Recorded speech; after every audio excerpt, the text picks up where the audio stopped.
काला आमच्या हाती नरटीर उलटून टाकू जुनी सत्ता एकीचे बळ जाऊ दे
भ्रष्टाचारी मोडून काढू अत्याचारी काढावा सुजलाम सुफलाम देश आमचा जगात कीर्ती गाजू दे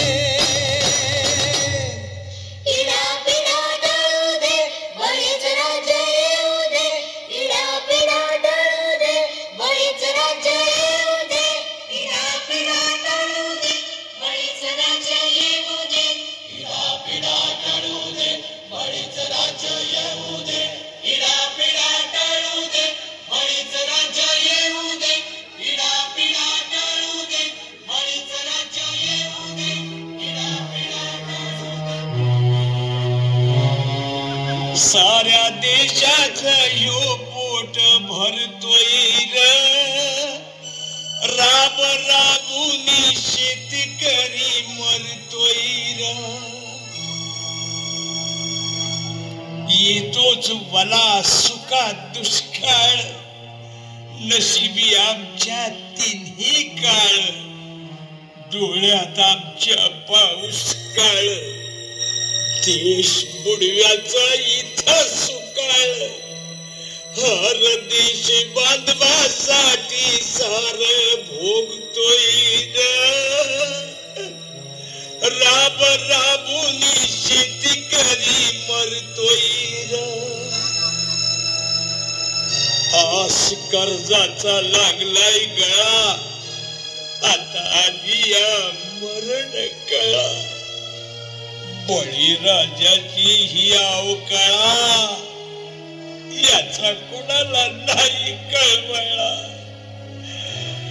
आज दारिद्र्यामंदी ह्यो झुरतोय राब राबूनी शेतकरी मरतोय इडा पिडा टळू दे बळीच राज्य येऊ हिडा पिडा टळू दे बळीच राज्य येऊ दे बळीच राज्य येऊ दे बळीच राज्य येऊ दे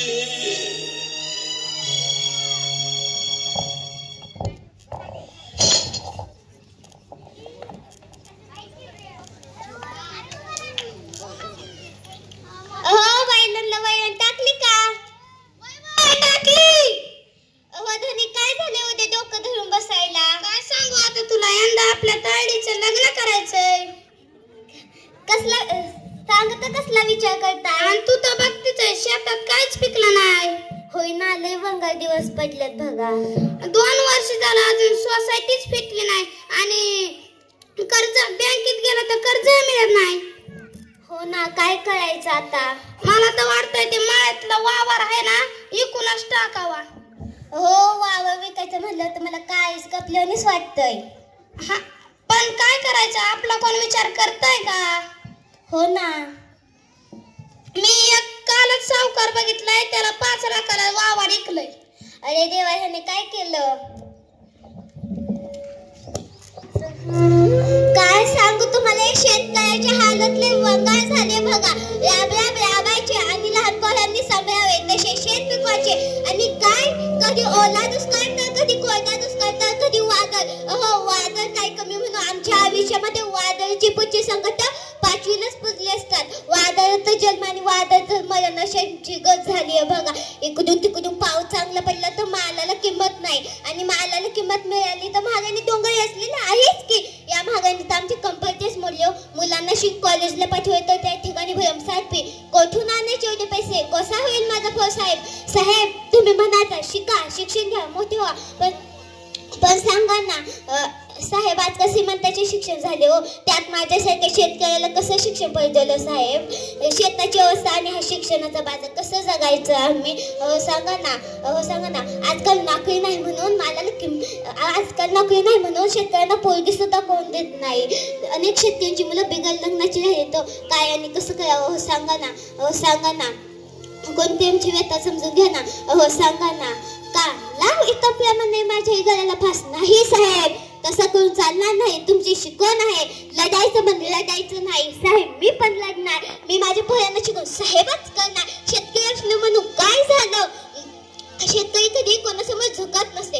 तुम्हाला सांगते मित्रांनो, आपल्या मुलांना शाळेत पाठवा, त्यांना शिकू द्या. शिक्षणात प्रगती होते. नुसतीच प्रगती होत नाही तर एक दिवस ही दुनिया आपल्याला सलाम सुद्धा करेल. नाही तर बी विकणारा, खत विकणारा दाया सुद्धा उभा करीत नाही. सावकार तर ते पुन्हाच बसलेला आहे. आपली जमीन हडपण्यासाठी बँकेत गेलं तर कर्ज मिळत नाही, तेही फक्त श्रीमंताच्या वाट्याला. म्हणून जिथे तिथे आपल्याला हकलून दिले जाते, आपली लायकी काढली जाते. खरंच का हेच आपली लायकी? आम्ही